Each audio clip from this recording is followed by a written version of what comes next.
Welcome back दोस्तों हमारी last video में कंप्लीट हो चुका है हमारा अल्टीमेट एक्सेल का बेसिक सेक्शन। और इस वीडियो से दोस्तों हमने चालू कर दिया है इंटरमीडिएट सेक्शन।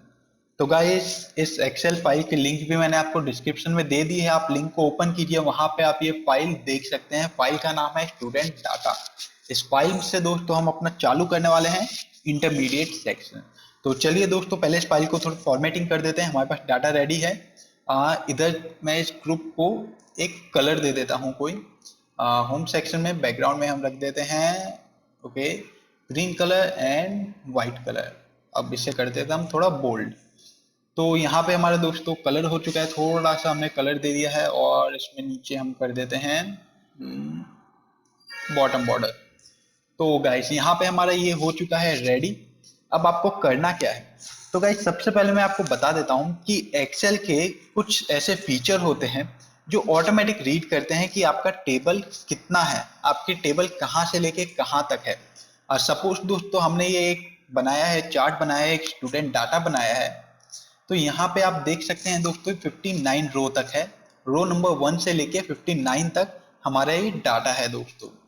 तो अगर दोस्तों आपका बीच में से सपोज 15 नंबर की रो पे से डाटा आपको नहीं चाहिए या इनवैलिड डाटा है, तो अगर आप उसे डिलीट कर देते हैं, तो मैंने डिलीट कर दिया यहाँ पे।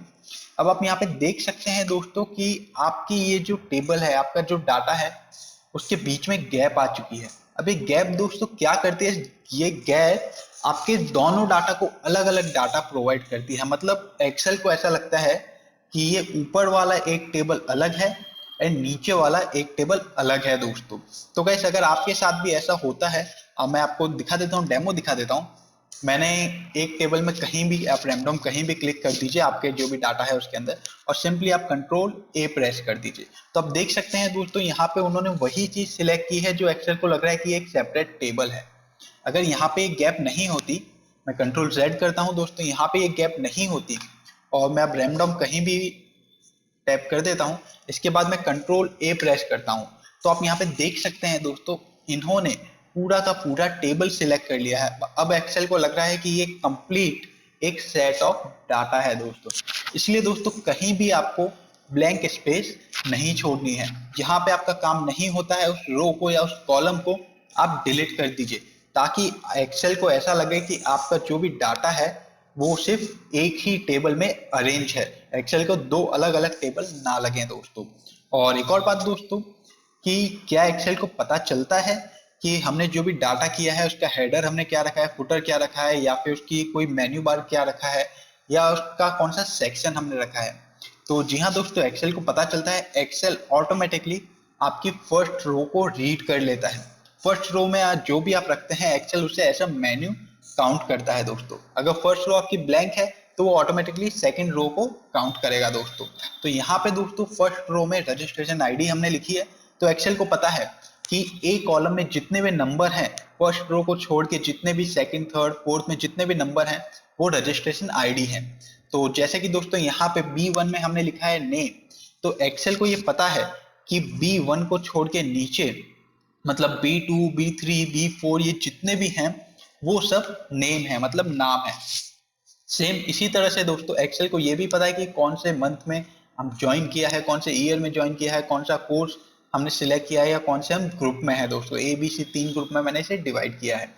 तो गाइस, इस तरह से एक्सेल ऑटोमेटिकली रीड कर लेता है कि हमने अपने डाटा में क्या रखा है, ताकि उसे रीड करके एक्सेल आपको बेटर रिजल्ट प्रोवाइड करे दोस्तों। और एक और बात दोस्तों, मेरे पास एक कमेंट आई थी, यहाँ उन्होंने ऐसा कहा था कि आप कोई भी नंबर एक्सेल में लिखते हैं, जैसे यहाँ पे 1 लिखा, उसके नीचे 2 लिखता हूँ, उसके नीचे 3 लिखता हूँ। तो गाइस, ऐसे करने के बाद जब वो इसको नीचे सिलेक्ट करते जाते हैं तो सिर्फ 1 ही आता है, 2 3 4 5 सीक्वेंस सीरीज में नहीं आता है। तो उसका क्या सॉल्यूशन है? तो गाइस, उसका सॉल्यूशन भी मैं आपको बता देता हूँ। आपको सिंपली दोस्तों इतना काम करना है, आपको यहाँ पे जो ब्लैक कलर का प्लस का आइकन होता है उससे आपको सिलेक्ट नहीं करना। आपको यहाँ पे जितने नंबर आपको फिल करने हैं उतने आपको यहाँ पे सेक्शन सिलेक्ट कर लेने हैं। सिलेक्ट करने के बाद आपको होम टैब में आना है। होम में आने के बाद आपको यहाँ पे एक फील का ऑप्शन दिख जाता है। फील के बाजू में दोस्तों आपको एक छोटा सा एरो दिख रहा होगा, उसके ऊपर आप क्लिक कीजिए और यहाँ पे सीरीज के ऊपर आप टैप कीजिए दोस्तों। तो आप यहाँ पे देख सकते हैं 1 2 3 4 5 6 7 8 आपके नंबर आ चुके हैं दोस्तों।